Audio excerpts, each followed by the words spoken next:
वेळ मिळाला पाहिजे.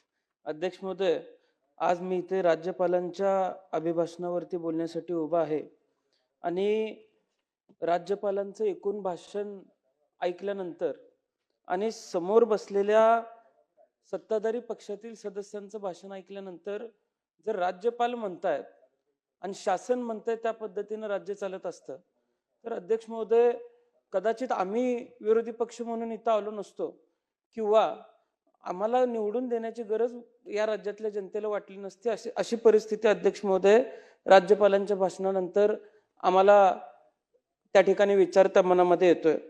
अध्यक्ष महोदय, आज प्रगतशील महाराष्ट्र पुढे घेऊन जात असताना राज्यपालांचं जे भाषण झालं त्या भाषणाला खरं तरी कशाच्या आधारे त्या भाषणाचं कौतुक केलं जातं हे अध्यक्ष महोदय मला कळत नाहीये. त्यामुळं अध्यक्ष महोदय, मला खेद होतोय की आज राज्यपालांनी त्यांच्या भाषणामध्ये सुरुवातीलाच महाराष्ट्र आणि कर्नाटक या सीमावादावरती ते बोलले आणि साधारण प्रत्येक वर्षी एकच वाक्य बोललं जातंय की तज्ज्ञ वकिलांची नियुक्ती आम्ही हा सीमावाद सोडवण्यासाठी करतोय. पण अध्यक्ष महोदय, मी मागच्या वर्षीही सांगितलं की आम्ही ज्या वेळेला बेळगावला जातो, बेळगावच्या ग्रामीण भागामध्ये जातो, तिथं मराठी भाषिकांना मारहाण केली जाते. काही गावांमध्ये मराठी भाषिकांना घरातून बाहेर ओढून काढून तिथल्या पोलिसांनी मारलं आणि आता याचे परिणाम शाळेवरती सुद्धा अध्यक्ष महोदय होताना दिसत आहेत. बऱ्याच आंदोलकांवरती तडीपारीसारखे 2-2, 3-3 वेळा तडीपारी लावले जाते, तिथल्या लोकांवरती अन्याय केला जातो आणि आता शाळेवरती त्याचा परिणाम होतोय. अध्यक्ष महोदय, मागच्या वर्षीच्या माहितीनुसार मागच्या वर्षीच्या 10वीच्या वर्गामध्ये 1,81,000 मराठी विद्यार्थ्यांना कन्नड या विषयामध्ये अध्यक्ष महोदय नापास केलेला आहे. आता एका विषयामध्ये अशा वेळेला नापास झालं तर 1 वर्ष वाया जातं. साधारण 1,81,000 विद्यार्थ्यांचं अध्यक्ष महोदय वर्ष वाया घालवण्याचं काम कन्नड सरकारनं केलेलं आहे. त्यामुळे राज्य शासनाने यावरती काहीतरी ठोस उपाययोजना केली पाहिजे आणि राज्यपालांच्या भाषणामध्ये ती उपाययोजना कुठेही अध्यक्ष महोदय दिसली नाही. दावोसचा करार, आज बरेच सदस्य खरं तर दावोसच्या कराराच्या बाबतीत बोलतायत, किती गुंतवणूक आली हे सांगतायत. मला बऱ्याच वेळेला विशेष वाटतं, कौतुक वाटतं, समोर बसलेले जे सदस्य आहेत, दावोस मधून आंतरराष्ट्रीय गुंतवणूक लाखो कोटींच्या तादादामध्ये आणली आणि 40 लाख रोजगार निर्माण होणार आहे असे समोर बसून सांगतात. पण परत भाषण जसं पुढे नेतात तसं मतदारसंघामध्ये आमच्या अशी परिस्थिती आहे, MIDC स्थापन आहे पण तिथं कंपन्या येत नाहीत असं सुद्धा सांगतात. अध्यक्ष महोदय, कुठेही भाषणामध्ये सुसूत्रता पुढच्या सदस्यांच्या दिसत नाही आणि राज्यपालांनी जे सांगितलं, खरं तर किती नोकऱ्या निर्माण झाल्या, किती गुंतवणूक आली, माझ्या आधी ज्येष्ठ सदस्यांनी त्याचा उहापोह केलेला आहे. पण अध्यक्ष महोदय, कशा पद्धतीच्या कंपन्या येतात? एकीकडे राज्य शासन राज्यपालांच्या भाषणामध्ये कॅन्सर विरोधी धोरण सांगते, पण अध्यक्ष महोदय, आज कोकणामध्ये रत्नागिरी जिल्ह्यामध्ये मिटेनी नावाची केमिकल कंपनी आलेली आहे. सदर कंपनी इटलीत बॅन झाली होती. त्या कंपनीला महाराष्ट्रामध्ये देशामध्ये परवानगी मिळते. इटलीमध्ये ज्यावेळेस या कंपनीवर बॅन लावला गेला तिथल्या 3 लाख लोकांवरती बऱ्याच आजारांचा परिणाम अध्यक्ष महोदय झाला होता. त्यामध्ये किडनीचा कॅन्सर झाला होता, तो अध्यक्ष महोदय बरा होऊ शकतो. थायरॉइडचा कॅन्सर झाला, अध्यक्ष महोदय थायरॉइडचा कॅन्सर सुद्धा उपचारानंतर बरा होऊ शकतो. कोलेस्ट्रॉल वाढलं, अध्यक्ष महोदय, आज सुद्धा आपल्या इथं सुद्धा ते टेक्नॉलॉजी आहे, कोलेस्ट्रॉल वाढलं, गोळी खाल्ली, कोलेस्ट्रॉल कमी होऊ शकतं. यातला सगळ्यात मोठा परिणाम अध्यक्ष महोदय हॉर्मोनल इम्बॅलन्सचा होता. हॉर्मोनल इम्बॅलन्स हा बरा होऊ शकत नाही आणि हॉर्मोनल इम्बॅलन्स झाला तर अध्यक्ष महोदय काय जन्माला येईल हे मी सांगायची गरज नाही. कोकणातले बरेच आमदार येत आहेत, आमच्यापेक्षा त्यांनी सगळ्यांनी या गोष्टीची काळजी करण्याची आवश्यकता आहे आणि लॉंग टर्म इम्पॅक्ट या सगळ्या गोष्टींचा काय होणार आहे याच्यावरती अध्यक्ष महोदय अभ्यास करण्याची आवश्यकता आहे. आज ही कंपनी लक्ष्मी ऑर्गॅनिकच्या माध्यमातून भारतात आलेली आहे. रत्नागिरी सारख्या ठिकाणी काम चालू आहे. खरं तर MPCB असेल, शासन असेल, प्रशासन असेल, काय काम करते हे खरं तर राज्यातल्या जनतेसमोर अध्यक्ष महोदय येणं तितकंच गरजेचं झालेलं आहे.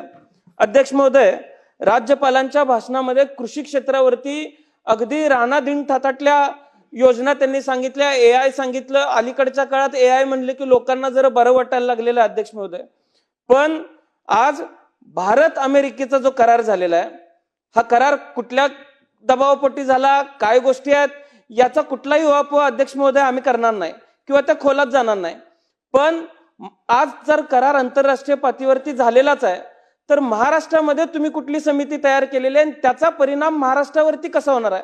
आज संबंध देशामध्ये सोयाबीन उत्पादक शेतकरी, मी फार लांब जात नाही, माझ्या मतदारसंघामध्ये 4,500 हेक्टर सोयाबीन आहे. मराठवाड्यामध्ये त्याच्याही पेक्षा जास्त आहे, विदर्भात त्याच्याही पेक्षा जास्त आहे. आज सोयाबीन उत्पादक शेतकरी अडचणीत आलेला आहे. नाफेड सोयाबीनची गरज संपली म्हणून खरेदी बंद करतं आणि अशा काळामध्ये अमेरिकेतनं सोयाबीन कशासाठी मागवायचं आहे आणि इथल्या स्थानिक शेतकऱ्याचं नुकसान अध्यक्ष महोदय काय करायचं आहे? डाळीची तीच परिस्थिती आहे, कोकणातल्या भाताची तीच परिस्थिती राहणार आहे, ज्वारीची तीच परिस्थिती राहणार आहे. आणि काल अध्यक्ष महोदय मी अमेरिकेचा आणि भारताचा झालेला करार वाचत होतो. आज माझ्या मतदारसंघामध्ये द्राक्ष 10,000 हेक्टर आहेत. फळबागांच्या बाबतीमध्ये कुठलंही निश्चित धोरण केंद्र शासनाचं नव्हतं. आज त्या करारामध्ये फळबागांच्या बाबतीत काय धोरण असणार आहे, तिथनं कुठली फळं मागवायची आहेत आणि इथनं कुठली फळं पाठवायची आहेत, या बाबतीत कुठलंही धोरण नाही. पण तरी सुद्धा हे धोरण आणलं गेलं आणि आज महाराष्ट्रावरती त्याचा परिणाम उद्याच्या काळामध्ये दीर्घकालीन होणार आहे. यावरती आपण विचार करण्याची आवश्यकता आहे. एआय वापरून अध्यक्ष महोदय करायचं काय? खरं तर एआयचा वापर ही उत्पादकता आणि उत्पन्न वाढवण्यासाठी झाला पाहिजे. पण उत्पादकता कोणासाठी वाढवायची आणि अध्यक्ष महोदय उत्पन्न कोणासाठी वाढवायचं आहे, हा प्रश्न खरं तर निर्माण झालेला आहे. दूध डेऱ्या, इखंड डेअरी पोल्ट्रीला मोठ्या प्रमाणात फायदा होणार आहे म्हणून सांगितलं जाते. पण अध्यक्ष महोदय, महाराष्ट्रातल्या देशातल्या किती कंपनीज अमेरिकेमध्ये ज्या क्वालिटीचं खाल्लं जातं, दूध पिलं जातं, त्या किती नॉर्म्स त्यामध्ये अध्यक्ष महोदय बसतात आणि इथल्या किती कंपन्यांचं दूध उद्या अमेरिकेला पाठवलं जाऊ शकतं, याचा सुद्धा अध्यक्ष महोदय अभ्यास कुठेतरी केला पाहिजे. त्यामुळं आज राज्यपालांनी त्यांच्या भाषणामध्ये जे सांगितलं ते अत्यंत खोटं आहे.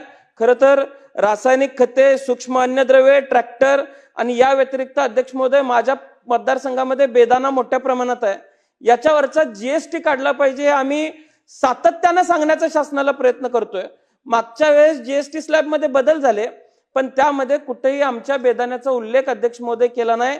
मी माझ्या मतदारसंघाच्या वतीने आणि या राज्यामध्ये द्राक्ष उत्पादक आणि बेदाणा उत्पादक शेतकरी ज्या ज्या जिल्ह्यांमध्ये आहे त्या सर्वांच्या वतीनं राज्य शासनाचा जाहीर निषेध करतो की त्यांनी केंद्र शासनासमोर म्हणणं मांडत असताना आमच्या बेदाणे उत्पादक, आमच्या द्राक्ष उत्पादक शेतकऱ्यांचं म्हणणं मांडलं नाही.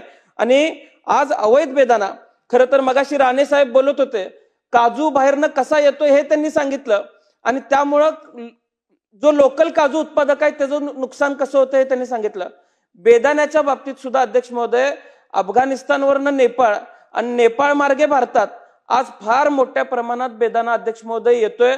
माझी तासगावची मार्केट कमिटी ही एशियातली सगळ्यात मोठी मार्केट कमिटी बेदाण्यासाठीची आहे. आमचा टर्नओव्हर 1,000 कोटीपेक्षा जास्त टर्नओव्हर एकूण त्या इकोसिस्टम मध्ये होतोय. आणि ज्यावेळेस हा तुच्छ दर्जाचा बेदाणा आमच्या मार्केटमध्ये येतो त्यामुळे वेगवेगळे आजार होऊ शकतात.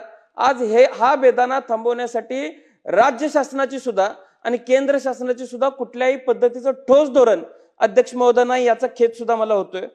त्यामुळं अध्यक्ष महोदय, जे मत राज्यपालांनी कृषी क्षेत्राच्या बाबतीमध्ये मांडलं, बरीच फळ पिकं आहेत जी भविष्य काळात वाचवायला लागणार आहेत. डाळिंबाचं महामंडळ आहे, आज काजूचं महामंडळ आहे, तसंच येत्या काळामध्ये द्राक्षाचं महामंडळ स्थापन करावं ही विनंती सुद्धा अध्यक्ष महोदय मी करेन. मुख्यमंत्री पंचायत राज योजनेचा सन्मान आज राज्यपालांनी त्यांच्या भाषणामध्ये केला. खरं तर लोक चळवळ जी तयार व्हायला पाहिजे ती ग्रामविकास खात्याला या योजनेच्या माध्यमातून लोक चळवळ अध्यक्ष महोदय तयार करता आली नाही. सगळा दबाव ग्रामविकास अधिकाऱ्यांवर टाकायचा. तुम्ही सहज प्रत्येक जिल्हा परिषदेमध्ये जाऊ शकता. आज हजारो ग्रामविकास अधिकाऱ्यांनी आपले राजीनामे राज्य शासनासमोर ठेवलेले आहेत आणि आम्ही हे काम करू शकत नाही म्हणून अध्यक्ष महोदय सांगितलेलं आहे. ही खेदाची गोष्ट आहे अध्यक्ष महोदय. त्यामुळे आपण या गोष्टीवरती विचार करायला पाहिजे की एखादी योजना आणली तर त्या योजनेला निधीची तरतूद सुद्धा मोठ्या प्रमाणात करावी लागते, तर गावं चांगली काम करू शकतात. वसुंधरा योजनेमध्ये अध्यक्ष महोदय, मला तुम्हाला सांगायला अभिमान वाटेल की गेल्या 1 वर्षामध्ये आमच्या पंचायत समितीने दोन्ही इतकं चांगलं काम केलं की आज महाराष्ट्रामध्ये ज्या टॉपच्या 3 पंचायत समिती आलेल्या आहेत त्यातली पहिली पंचायत समिती तासगावची आली आणि तिसरी पंचायत समिती कवठेमंकाळ तालुक्याची आली. प्रशासनाला घेऊन आम्ही काम करायचा प्रयत्न करतोय. चांगल्या योजना लोकांपर्यंत पोहोचवण्याचा प्रयत्न करतोय, पण अध्यक्ष महोदय काम करायला निधीच नाही. आज राज्यामध्ये काम करायला पैसे नाहीत म्हणून किंवा बिल निघेनात म्हणून कॉन्ट्रॅक्टर आत्महत्या करतायत. आणि अशा काळामध्ये कुठल्या तरी मोठ्या योजना घेऊन यायचं, काहीतरी मोठ्या घोषणा करायच्या आणि लोकांची दिशाभूल करण्याचं काम अध्यक्ष महोदय आज शासन करायला लागले. शाळा बंद होत आहेत, शिक्षकांचं तर अवस्था इतकी वाईट झालेली आहे. खरं तर काही विधानसभेचे सदस्य शिक्षकांच्या विरोधाची भूमिका कायम मांडतात, पण अध्यक्ष महोदय आज जनगणना चालू होणार आहे. काल शिक्षकांची नियुक्ती त्यासाठी करण्यात आलेली आहे. मागच्या काळामध्ये ज्यावेळेस पाळीव कुत्र्यांच्या बाबतीत धोरण आणलं गेलं त्यावेळेस कुत्री मोजायचं काम सुद्धा शिक्षकांना अध्यक्ष महोदय दिलं गेलं. आज वर्गात पोरं शिकवायची का अशी कामं शिक्षकांनी करायची, याच्यावरती कुठेतरी अध्यक्ष महोदय भविष्यातली पिढी जर चांगल्या पद्धतीने घडवायची असेल तर त्याच्यावरती अध्यक्ष महोदय कुठेतरी विचार करण्याची आवश्यकता आहे. आज अध्यक्ष महोदय 2 मिनिटं की आज मोठ्या समृद्धीसारख्या योजना आणल्या जात आहेत, शक्तीपीठ महामार्ग केला जाणार आहे, शेतकऱ्यांचा त्याला विरोध आहे. काही वेळेला वेगवेगळ्या पद्धतीने दिशाभूल केली जाते, गैरसमज केला जातो, संभ्रम निर्माण केला जातो आणि आमच्या भागातल्या शेतकऱ्यांच्या या शक्तीपीठला विरोध आहे. पण अध्यक्ष महोदय महामार्ग होत राहतील, महामार्गाचा विषय वेगळा आहे. आज राज्यातल्या ग्रामीण भागातल्या रस्त्यांची सुद्धा अडचणीची परिस्थिती आहे. राज्य शासनानं खरं चित्र आज राज्यासमोर आणणं गरजेचं आहे. राज्य शासनाला बिलं भागवायला पैसे नाहीये, तिथं राज्य शासन कशा पद्धतीनं ग्रामीण भागातल्या लोकांचे रस्ते पूर्ण करणार आहे. लोकांनी योजनांमुळे आज मोठ्या प्रमाणात राज्यामध्ये अर्थसंकल्पाची अर्थ विभागाची अडचण झालेली आहे आणि कधी ना कधी हे खरं चित्र राज्यासमोर अध्यक्ष महोदय येणार आहे. मी आणखी एक मागणी अध्यक्ष महोदय करेन. राज्यपालांच्या भाषणामध्ये प्रमुख देवस्थानं विकास करण्यासंदर्भात त्यांनी भाषणामध्ये सांगितलं. आज बऱ्याच ठिकाणी, आज मी ज्योतिबाला गेलो होतो, ज्योतिबा आमचं कुलदैवत आहे, तिथं मोठ्या प्रमाणात आराखडा मंजूर करण्यासाठी पैसे मंजूर केलेले आहेत, पण तिथल्या स्थानिक लोकांचा काही गोष्टींना विरोध आहे. पण तरी सुद्धा शासन मोठ्या प्रमाणात फौज तिथं पाठवतं, काम करून घ्यायचा प्रयत्न करतं. एखाद्या देवस्थानाचा आपण विकास करत असताना तिथल्या इतिहासाचा काहीतरी आपण समज घेतली पाहिजे, तिथल्या इतिहासातून काहीतरी शिकलं पाहिजे आणि ऐतिहासिक शिल्प टिकवण्याचं काम सुद्धा राज्य शासनानं करावं. राज्य शासनानं आपलं काम सर्वसामान्यांवरती लादू नये ही विनंती अध्यक्ष महोदय मी करेन. माझ्या मतदारसंघामध्ये आरेवाडीचं बिरोबाचं देवस्थान आहे. 154 कोटींचा प्रस्ताव अगदी शेवटच्या टप्प्यात अर्थ खात्याच्या फाईलवरती तिथं आलेला आहे. या अर्थसंकल्पामध्ये तिथं आरेवाडीच्या बिरोबाकडे कर्नाटकातला, गुजरातचा, मध्य प्रदेशचा, तेलंगणाचा धनगर समाज संपूर्ण माझ्या मतदारसंघामध्ये येत असतो. त्यामुळं राज्याचा लौकिक वाढेल इतक्या मोठ्या प्रमाणात निधी तिथं अध्यक्ष महोदय देणं गरज आहे. अगदी आम्ही शेवटच्या टप्प्यापर्यंत फाईल आणलेली आहे. आम्हाला आशा आहे की राज्याचा नावलौकिक वाढेल अशा पद्धतीचा निधी आरेवाडीला आम्हाला मिळेल. त्यामुळं मी राज्यपालांनी जे जे मुद्दे त्यांच्या भाषणामध्ये सांगितलं, खोटं एक संपूर्ण दिशाभूल असलेलं चित्र राज्यासमोर त्यांनी मांडण्याचा प्रयत्न केला आणि मी या भाषणाचा विरोध करतो, निषेध करतो आणि खेद सुद्धा व्यक्त करतो. धन्यवाद.